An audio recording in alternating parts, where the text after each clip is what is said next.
Broadcasting from the Unshackled Studios in Melbourne. This is WilmsFront, brought to you by the Unshackled.net. Now here's Tim Wilms. Hello everybody and welcome to this week's WilmsFront Snapshot news show on this Monday, the 2nd of February 2026. We are live on the WilmsFront YouTube channel. Hello to everyone in the live chat. It is 9 p.m. here in Melbourne, Victoria, where it's back to school and work for most after the summer holidays. Of course, I've been broadcasting all throughout the Christmas, New Year and January period. So today we had the big switch of the Metro train tunnel, and there's also the Westgate Tunnel toll road, which is nobody is using because either they don't want to pay the toll or can't afford it, which Victoria, of course, is the state where the cost of living crisis is biting the most. We also have the worst budget situation here because of these infrastructure projects where holes are sunk in the ground, literally, like the Heidelberg sinkhole, the Northeast Link, which will probably be delayed for another year, 2028, maybe 2029, add an extra billion from the 26 billion. But enough about Victoria tonight. It's a national crisis which we are facing on multiple fronts. This is WilmsFront, brought to you by the Unshackled.net. Now, the Liberal leader currently, Susan Ley, and the National Party leader currently, David Littleproud, who survived a spill motion this afternoon by backbencher, the member for Flynn in Central Queensland, Colin Boyce. He couldn't find a seconder for the spill motion, so David Littleproud survives. So they're attempting reconciliation talks tonight, but according to the latest developments, it's resulted in a stalemate. So Parliament is back tomorrow, where the Nationals, if they can't come up with a getting back together for the second time after two breakups in less than a year, then all of the 14 Nationals MPs will be on the House of Representatives crossbench, and we'll probably get less staff and resources. But it's interesting, David Littleproud's back down. He said it's over after his ministers, well, the shadow ministers who crossed the floor to vote against the prohibited hate group bill, which of course was atrocious. They offered to resign. Susan Ley accepted it. Then all the Nationals front benches resigned, and Littleproud said it's over. We can't work with Susan Ley anymore. And that led to another round of Liberal leadership speculation. There was a not-so-secret meeting held at a suburban Melbourne residence last week between Angus Taylor and Andrew Hastie before former federal MP's funeral, Katie Allen, who was the member for Higgins. Also attending was Shadow Finance Minister James Patterson and Shadow Home Affairs Minister Jono Dunniam. Now, Hastie is the only one who is a backbencher there, so none of the other three have been asked to resign. Andrew Hastie ruled himself out of the running for the Liberal leadership this week. So that was also a stalemate between Hastie and Taylor, who would run against Susan Ley. Apparently, Susan Ley still has the numbers in the Liberal Party room, so at least her numerology is working in that regard. But while the Liberals and Nationals, they're fighting and breaking up like a Taylor Swift song, or as Anthony Albanese compared them today, an episode of Married at First Sight, which he said begins tonight. And I noticed that Channel 9 used the Prime Minister's remarks in their promos, and that's obviously good for their publicity that the Prime Minister is talking about their show. But while the Liberal and National Party are trying to work out a reconciliation, the National Party, when some of the split polling came out last week, listing the coalition parties separately. So there's the Liberals and Nationals, then there's the merged Liberal National Party of Queensland, but in Canberra, they can choose to sit in the Liberal Party room or the National Party room. There was the Redbridge poll last night, which is headed by Kos Samaras, former Victorian Labor Assistant State Secretary. His deputy is a former Liberal Assistant State Director, Tony Barry. So this there's been a few polls now that have One Nation in second. The Redbridge poll, this has One Nation in a comfortable second. So Labor still ahead on primaries, 34%. One Nation is second at 26%, and this is the joint coalition, crashing to 19%. The Greens on 11, and the others on 10. Now, if you break it up by, Australia doesn't have a gender split when it comes to left and right. It certainly has a generational divide, and in Australia, the Zoomers aren't based. So Gen Z's 34% Labor, 26% Green, Coalition 15%, and One Nation 11.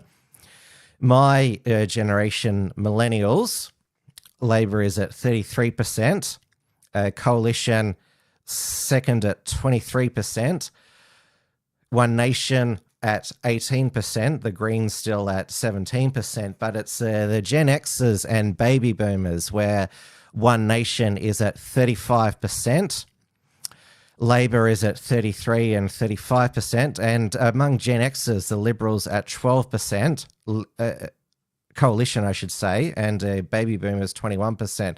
Only 1% of baby boomers for the Greens and 8% for Gen X. And now the preferred Prime Minister here, Redbridge, they still only did it between Anthony Albanese and Susan Ley. So Anthony Albanese is on 37%, Susan Ley at 9%, so she's equal with Brendan Nelson for the worst preferred PM at 9%. Unsure is at 8%, and neither is at 34%. How come they didn't include Pauline Hanson there, given that One Nation is second? And then there is 12% is unsure, while 8% is about the same. Now, despite the fact that One Nation is second, Redbridge didn't do a two-party preferred vote, Labor versus One Nation. It just did Labor versus the coalition. So Labor is still ahead 56 to 44%. I know that in previous polls, the Demos poll, it has Labor versus One Nation a couple of points ahead. Anthony Albanese has a net unfavorability rating of 10%. Pauline Hanson only -3. Susan Ley -32. Barnaby Joyce, Pauline Hanson's star recruit to One Nation from the National Party, still has a net negative rating of 19%. Andrew Hastie, most 68, never heard of him. Angus Taylor, 70%, never heard of him. David Littleproud, 60%, never heard of him. And Donald Trump is still wildly unpopular here in Australia, a -51 favorability rating. and surprisingly 17%. I haven't heard of him. I see in the comments there, Brucey says coalition with the emphasis on the coal. I'm not sure what you mean by that. Now, meanwhile, while the established, entrenched opposition party, they're still the official opposition party. They still have more money and parliamentary resources than One Nation, who still have the 4 federal senators. Obviously, they have one in the lower house now, Barnaby Joyce. There's rumours that Alex Antic is set to defect to One Nation. That's when it would be really getting into reform UK territory with mass defections. Alex Antic has released a statement where he said, I wouldn't want to spoil any announcement. I'm paraphrasing, so he hasn't denied it. He was the only Liberal who crossed the floor to vote against the Prohibited Hate Groups bill. Andrew Hastie voted for it. So, although we have the One Nation surging in, and again, this is we have to preface it. This is a snapshot in time, and One Nation often doesn't poll as well on election day compared to how it polls. The election is 2 years away, but the Liberal and National Party, National Party obviously did panic when they split from the Liberal Party, but realised that they're doomed on their own. They need the Liberal Party, but the Liberal Party doesn't seem to be panicking yet. They just think, One Nation, they were high in the polls in the late 90s. We'll come back, and the current consensus, unless there's a challenge in the next sitting fortnight, is Susan Ley, she needs more time. How much more time does she need? What is it? We only have the dumping net zero policy, but not exiting Paris. The immigration policy was put on the back burner post the Bondi massacre. Meanwhile, we have the Albanese government running the economy into the ground. Inflation increased to 3.8% in the year to December. So that's for the whole of 2025, making it more likely than not the Reserve Bank will raise interest rates tomorrow when it meets for the first time in 2026. Obviously, they cut interest rates 3 times last year. In my opinion, they need to raise rates significantly, but we've been in a per capita recession. Only mass migration is keeping us technically out of recession, but we're in a per capita recession. We're all getting poorer, and a lot of that is due to the increase in electricity prices. Now that the Albanese government has ended the energy rebates, the naked price of energy is working its way to our bills, but at least petrol is a bit cheaper, $1.60. I guess we can thank the Venezuelan oil pumping again for that. I certainly enjoyed filling my tank up for a lot less. And now Brucey says, why is Donald Trump on there? I guess show, because again, Red Bridge, it's 2 main people, Liberal and Labor Party people, to show that although One Nation is surging, Donald Trump is still wildly unpopular here in Australia. Obviously, Donald Trump putting tariffs on Australia, and also a lot of Australians, they tend to like the established rules-based order. So Pauline Hanson hasn't, she said she wants to withdraw from the UN and the World Health Organization, but she's not like, as far as I know, she hasn't wanted to put tariffs on our allies and friends. She's very pro national defense.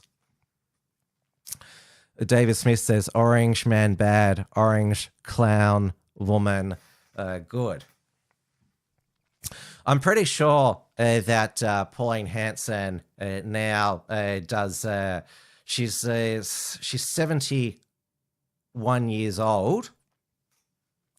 It'll be 30 years since she was first elected to the division of Oxley on March the 2nd, and obviously that was One Nation 1.0, and there were her wilderness years until she was elected to the Senate in 2016. The question is now, can One Nation buck its trend of losing a lot of their elected MPs at the state and federal level and be a full professional party?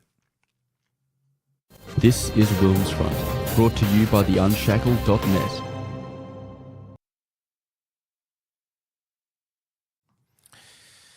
Now, one thing that has been incredibly successful for One Nation is its cartoon series, the Pauline Hanson's Please Explain, produced by Stepmate Studios.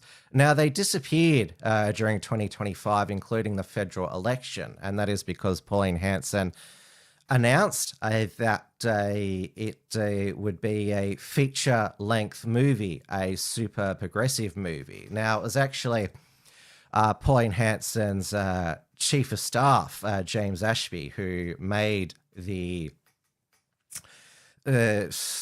connected Pauline Hanson to Stepmates Studios. And James Ashby, he has been with Pauline now for over a decade, much longer than her first chief of staff, David Oldfield. Although one thing we do know for sure is that Pauline Hanson and James Ashby are not sleeping with each other. Digressing here. Now, there were premieres in all of the capital cities in selected theatres.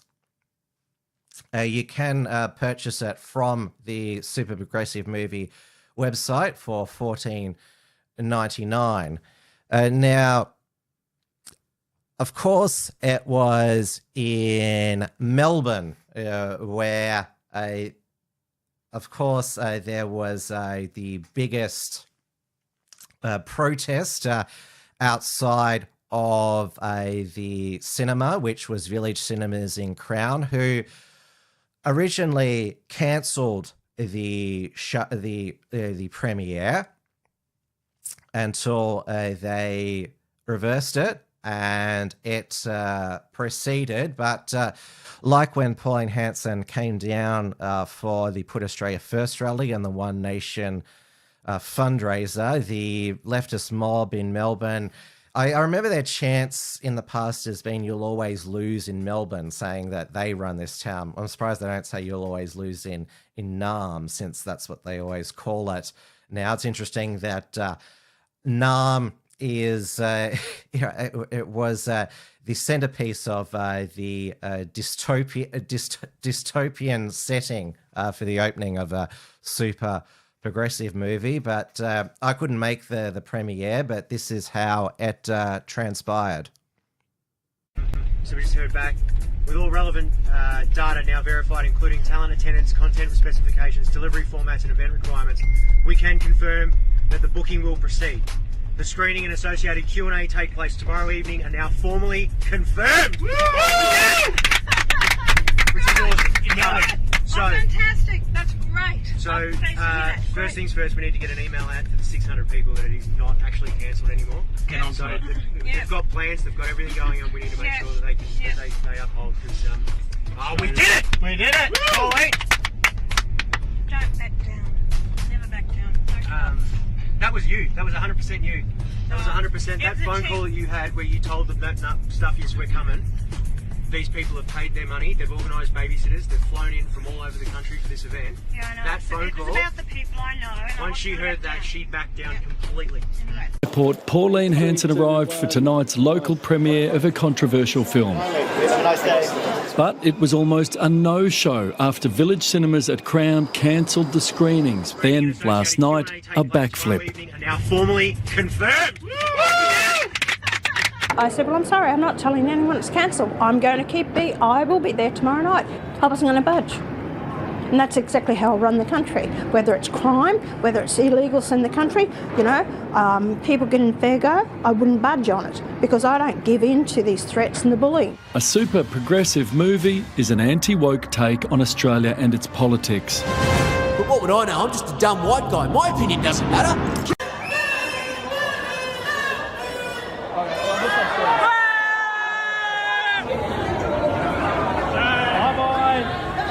TikTok!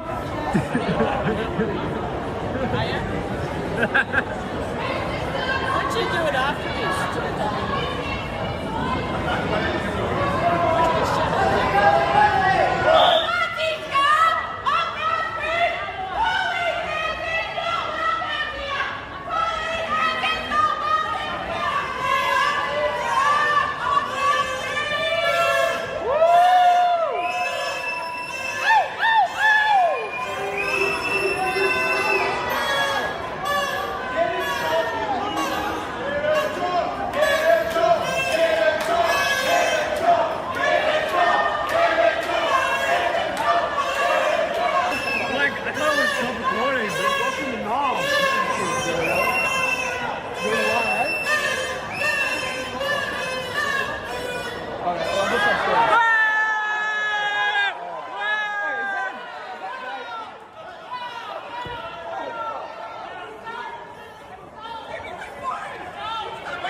Now, luckily, Crown Casino already has a lot of security guards who I see most of the time when I'm there walking around the gaming floor, not doing much, got their earpieces in. But it seems some of them are not very good if three of them couldn't restrain that crazy woman. She was the one who was shouting Nazi scum off our streets. Since the National Socialist Network has dissolved, they're back to calling Pauline Hanson a Nazi. And one of those men with long blonde hair looked like he was a time traveler from the 90s when they protested and tried to shut down Pauline Hanson's One Nation meeting outside the Richmond Town Hall.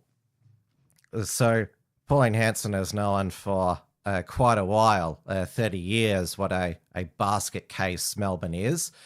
Now, a 32-year-old Rowville man is facing public nuisance charges for attempting to disrupt the premiere with a stink bomb.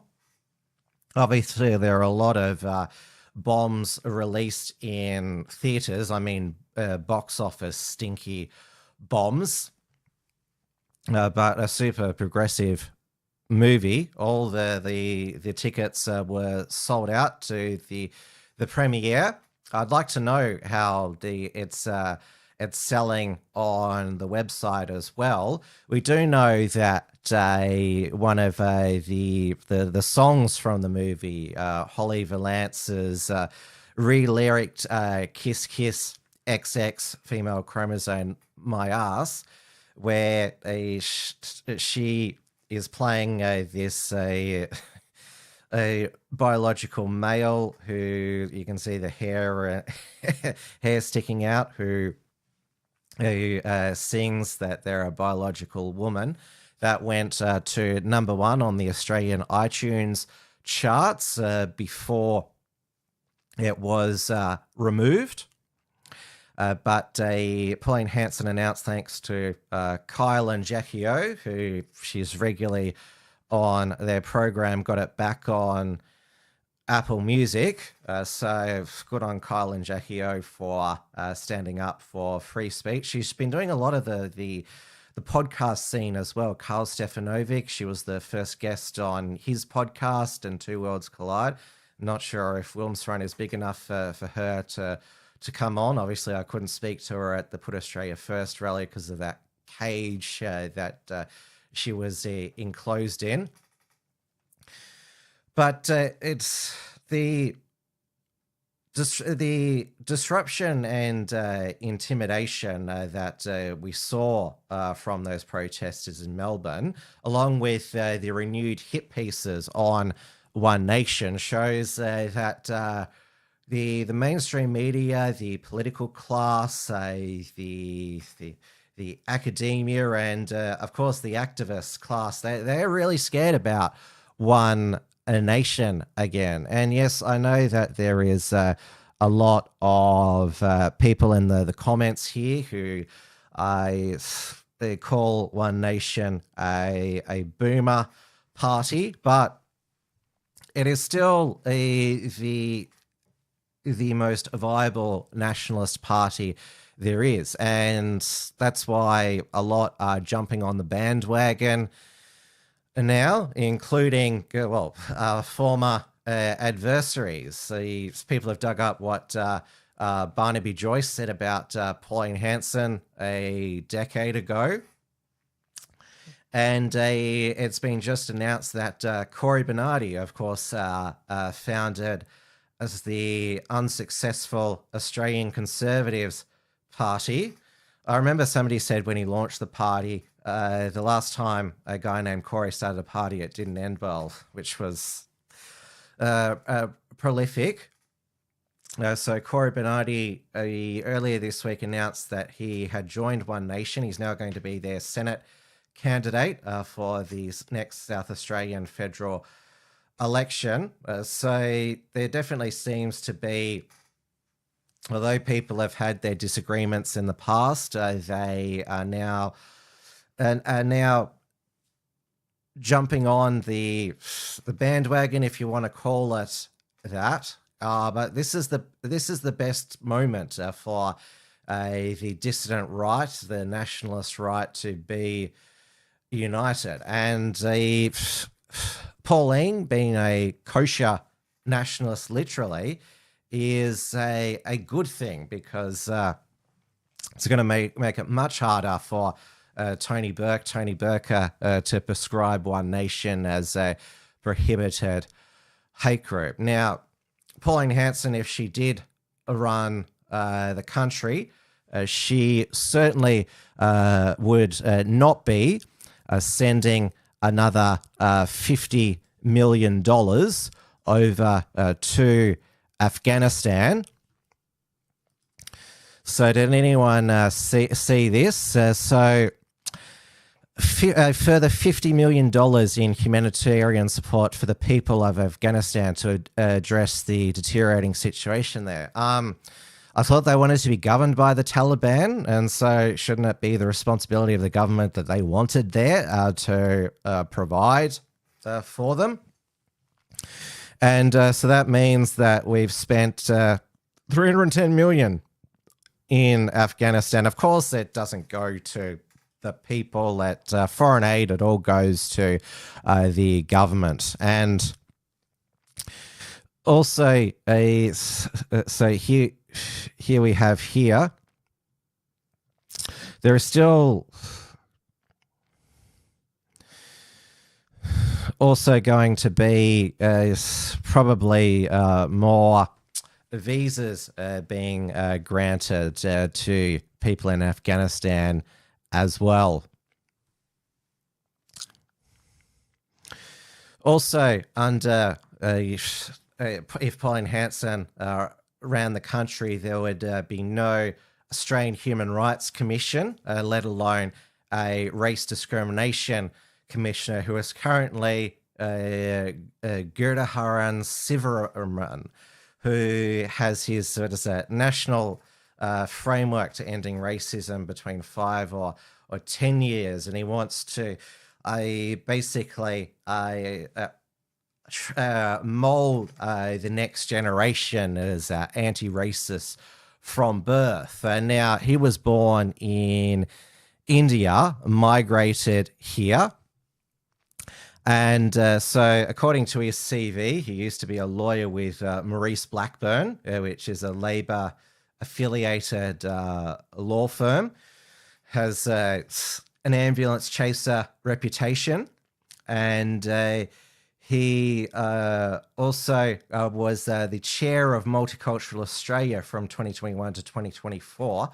So he would have been appointed then under Scott Morrison, but was appointed obviously as Race Discrimination Commissioner by the Albanese government, or by, it was the previous Attorney General there, Mark Dreyfus. So this is what he said about Australia Day, and that he actually prefers Indian Independence Day. We're all migrants at one point or another, apart from First Peoples. The independence for India is such a different thing to January 26 in Australia. Independence from India was finally shaking off the yoke of the colonial masters, the British. Whereas here, January 26 is such a conflicted day. And for me, as a migrant from India, I was born in India, I came here when I was young, I feel very conflicted when I think about January 26, because I think, what are we celebrating? We're all on stolen land, and we actually need truth-telling about the history of this land. And if we're going to come together, we should come together on a platform of truth and honesty. And I think migrants need to have that understanding, that sense of positionality where they are.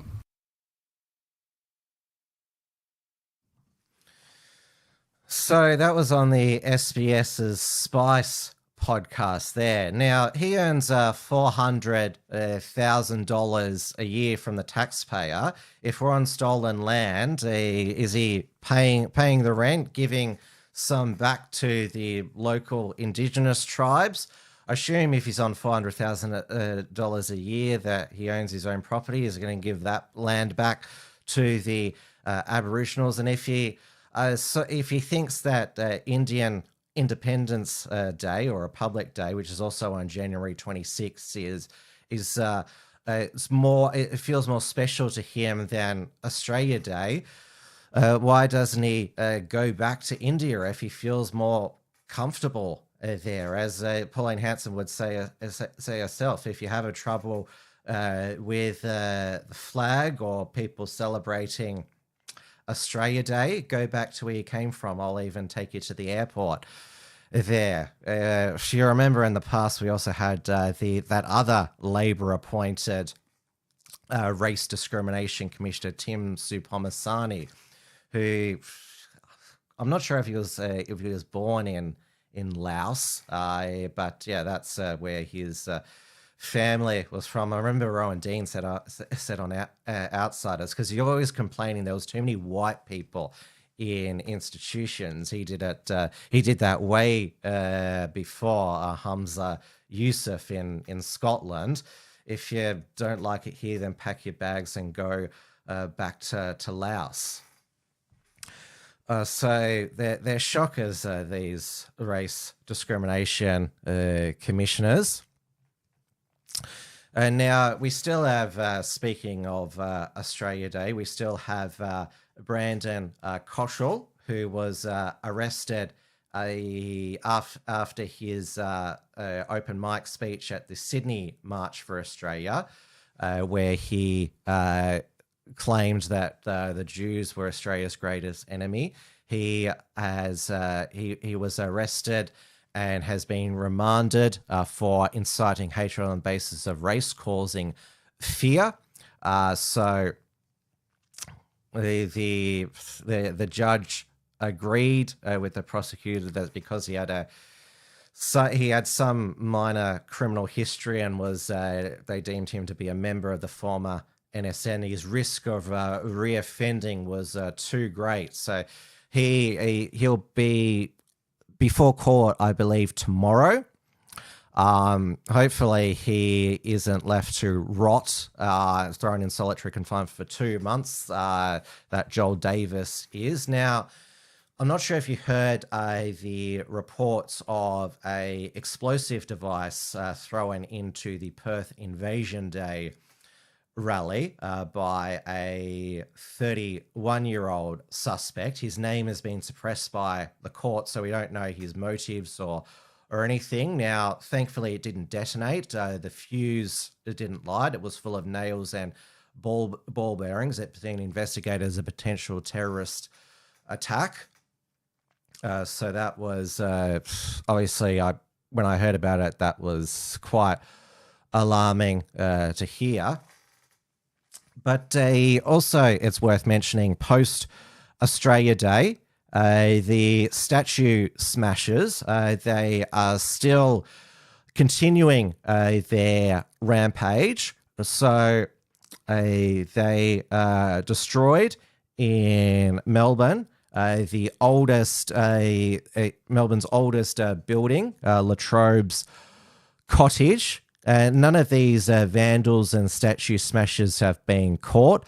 I can only assume that that's because even though the Labor state governments say, well, let's condemn this and you'll be brought to justice, I can't help but think because they're not caught that they secretly agree with that. That's the only thing I can think about why these people haven't been caught. If they can catch Andy Nolch for drawing a penis on some grass surrounding a memorial to Eurydice Dixon, they can certainly hunt and track down these statue vandals and smashers.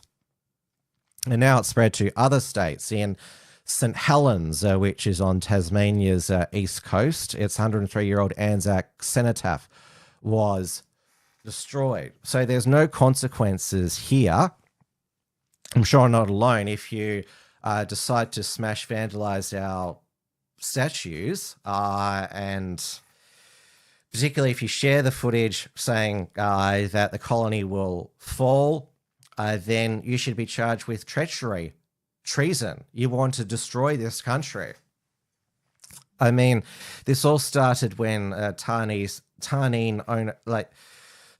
Onus Williams, she's now Tarneen Onus Brown, goes by they, them, when she said at the Evasion Day 2018, fuck Australia, hope it fucking burns to the ground, she wasn't charged for incitement. So, of course, it just escalates. And now we have the statue smashers, vandals, who are going around without any impunity. It is a absolute disgusting disgrace that they are not brought to justice. There is not this urgency for authorities, because governments can lean on authorities for them to be hunted down. This is WilmsFront, brought to you by the Unshackled.net. Now, we've had more documents and photos of the Epstein files released by the US Justice Department. Now, the soon-to-be finishing US Australian ambassador to the United States, Kevin Rudd, is mentioned in the Epstein emails. Jeffrey Epstein was wanting to have a meeting with him. Rudd said that he's never corresponded with Jeffrey Epstein, and is pretty sure he hasn't met him or been in the same room with him at a US function. We do know that Catherine Keating, Paul Keating's daughter, she was photographed many years ago leaving Jeffrey Epstein's New York mansion. She tries to claim that she was basically persuaded that to go there, basically saying that she was basically used to attempted to use her to get to people, and so she claims that she's actually a victim. Now, going back to Rudd, many people have speculated, is that the reason he suddenly is finishing up early as Australian ambassador to the US, and not because he wants the UN a job. We do know that the UK ambassador to the United States, Lord Peter Mandelson, has resigned because of his close personal and financial relationship with Jeffrey Epstein, but he is denied any inappropriate wrongdoing with Jeffrey Epstein's girls because he's gay, and obviously Epstein only procured girls. Also, there is a fresh photo of Andrew Mountbatten Windsor standing over the top of this very young-looking girl. That's just not Randy Annie. That's looks creepy, predatory. And Keir Starmer has said that he does think that Andrew Mountbatten Windsor should go over to the United States Congress to testify. We also know more about Bill Gates's relations with Epstein's girls. He has just left Melbourne, being at the Australian Open men's singles final.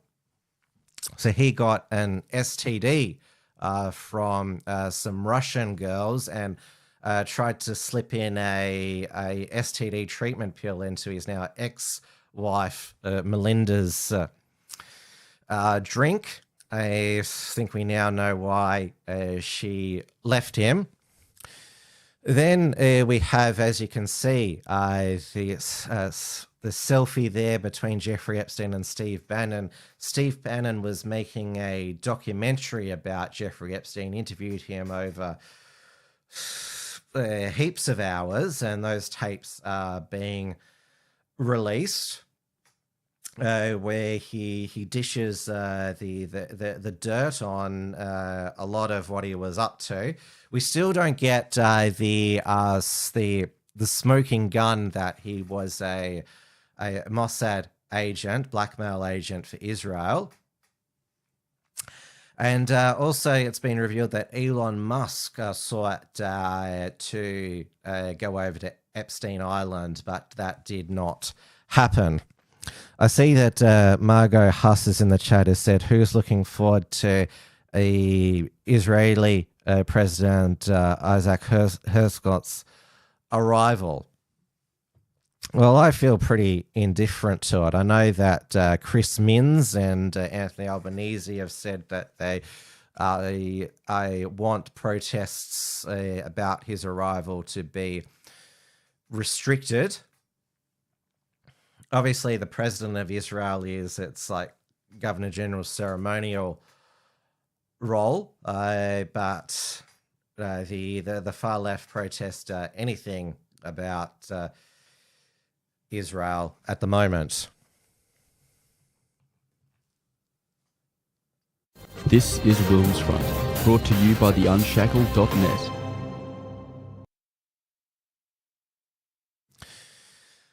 Now, there has been continued fallout for the Trump administration after they weren't ICE agents, they were Border Patrol. One was an agent and one was an officer who shot dead Alex Pretty, a 37-year-old ICU nurse, who he did have a gun on him, which he was legally allowed to carry. He was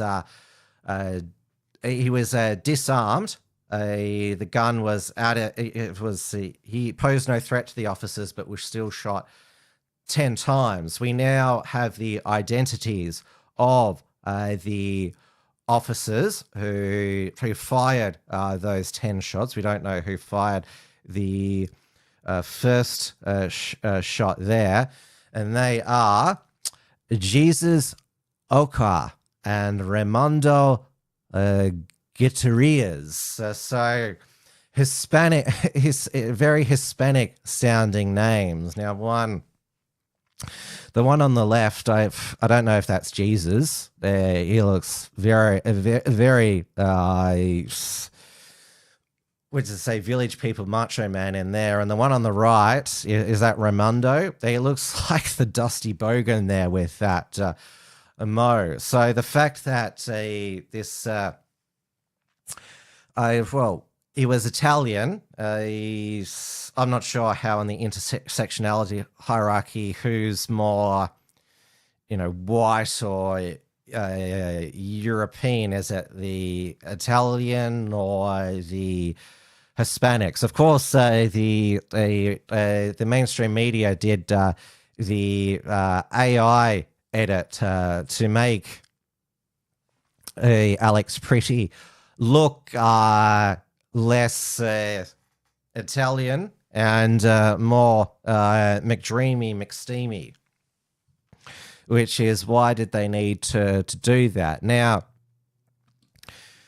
obviously, it was completely unnecessary for those two Hispanic Border Patrol officials to shoot dead Alex Pretty, though it was multiple things can be true at the same time. He was constitutionally allowed to carry the gun at the protests.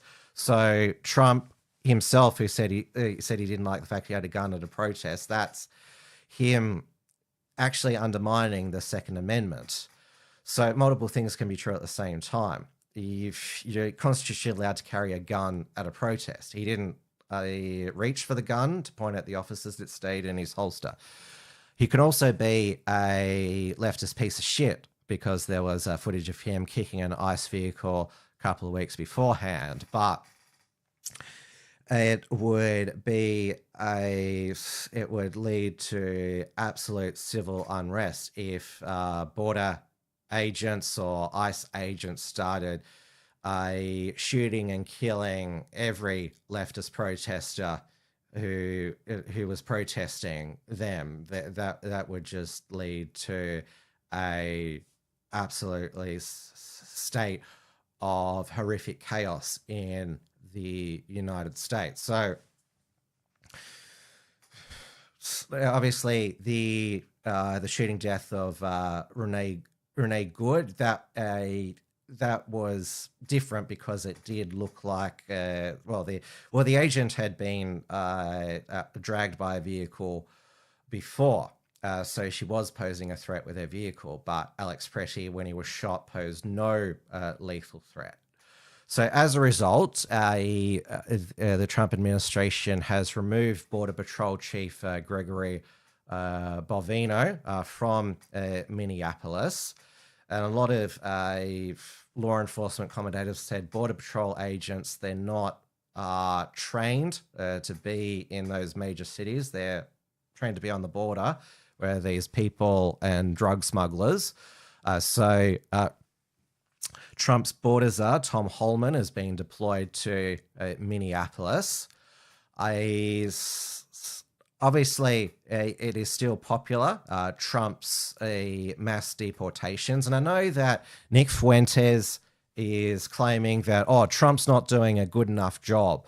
And he accuses him of backing down because of the killing of these US civilians. But he doesn't give Trump credit for making sure there's no more illegals coming over the southern border. That's why the Border Patrol agents are there, because they haven't got much to do at the southern border anymore because it's been stopped. So Trump deserves credit for that. But obviously you can't keep killing civilian protesters if you want to maintain support for the mass deportation of illegals. Now, Don Lemon was finally arrested for participating in the anti-ICE protest that disrupted a church service back on January 18. The protesters' justification for entering the church is because one of its pastors was reportedly an ICE official or field director. Now, this is actually illegal under the US FACE Act, Freedom of Access to Clinic Entrances. So Don Lemon, he claims he was documenting it, but clearly he was a supporter, and apparently it's been a violation of freedom of the press, the chilling of a journalist. And but the thing is that there was not the same level of like TMZ. They didn't decry the imprisonment of Infowars reporter Owen Schreier because he was documenting and filming inside the US Capitol on January 6th. They only care when it happens to a journalist that they like. Now, Don Lemon these days is just a vlogger since he was fired by CNN for being past his prime. Well, he was fired for saying Nikki Haley was past her prime in her 50s, which Don Lemon, being a gay in his 50s, is, well, in gay years, is past his prime. And have you seen Don Lemon lately without the CNN Botox and makeup? He definitely looks his age. And Don Lemon got a standing ovation at the Grammys, which I didn't know that he was a musician. Boy, that was absolutely cringe, atrocious. It was hosted by Trevor Noah, the failed Daily Show successor to Jon Stewart, and got the crowd to cheer because Nicki Minaj was not there because she is persona non grata in the music industry now, because she now met with Donald Trump at the White House. I noticed she was wearing a huge coat to basically try and make it not look so obvious how big her ass is, given that was one of her big hits. Anaconda, my anaconda don't want none unless you got buns, hun. Obviously, Nicki Minaj, like I played some of Anaconda in a previous show. She's definitely not a conservative, which was why it was surprising to see her at Turning Point USA with Erica Kirk. But MAGA, you can is like being a MAGA is not the same as conservative. I mean, you know, Trump's sexual proclivities are well known. And we had Bad Bunny, that Puerto Rican rapper who won Album of the Year for having a first Album of the Year in Spanish. And so he went on an anti-ICE rant, even though, of course, Puerto Rico is part of the United States. It's a US territory. And then Billie Eilish went even further, saying no person is illegal. And of course the crowd cheered. So it was, well, at least it wasn't as bad as that satanic shit at the Grammys a couple of years back with Sam Smith and Kim Petras. Now, going back to Minneapolis, I was going to say Somalia. Minneapolis is now in what I call the state of mini Somalia. Of course, is the epicenter of the Somali immigration to the United States, and also the multi-billion-dollar Medicaid and childcare fraud. Of course, the most famous Somali from Minnesota is Ilhan Omar. Now, she was holding a town hall in Minneapolis when she was sprayed with a unknown substance. Abolishment of the agency. ICE cannot be reformed. It cannot be rehabilitated. We must abolish ICE for good.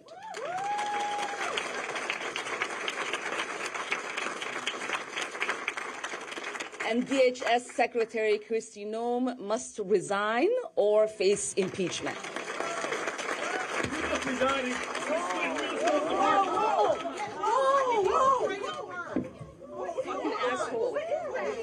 I don't know. Oh my God, he sprayed something on her. I need a napkin to know nothing. No, we'll go. No, we will continue. No. You need to go get checked. No, we will continue. These fucking assholes are not going to get away with it. you need to go get checked. No, I don't know what.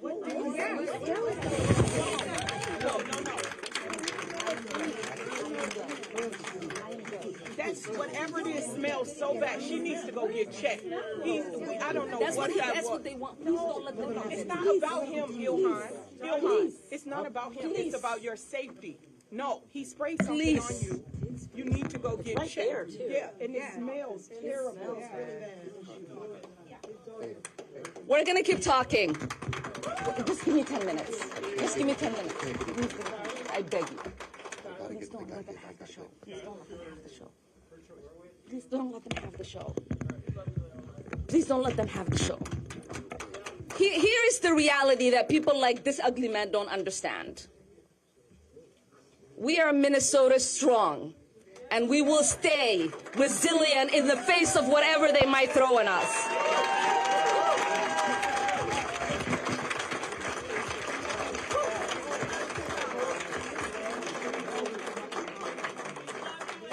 Everybody settle down. I'm going to finish my remarks. It is important for me to continue to lead my Democratic colleagues in demanding her resignation. Now, why wasn't the whole meeting cleared and a hazmat suit come in there? I mean, when a white substance is mailed to either the White House or the Congress, the hazmat suits come in, yet this didn't happen here. Now, luckily, all she was sprayed with was apple cider vinegar. It wasn't acid, so thankfully we didn't see her face melt on live TV. You saw there that she actually ran towards him like she wanted to fight him. So he was identified the suspect as Anthony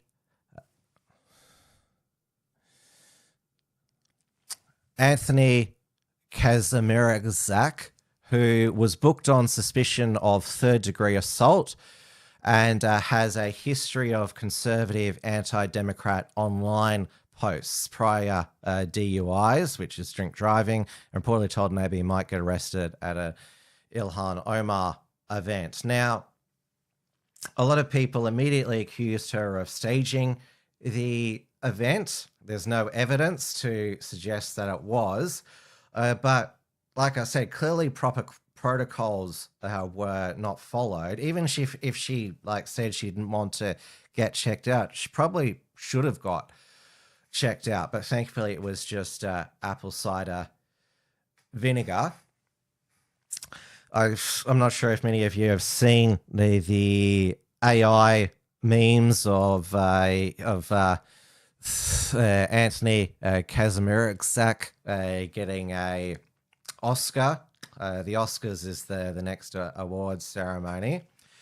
Now, because of the bad PR Somalis have been getting in Minnesota because of the childcare and Medicaid fraud, the state of Minnesota has been getting onto the podium at press conference various members of the Minnesota Somali community. And of course, none was more memorable than Nazra Ahmed, who wanted to dispel some of the stereotypes about the Somali people.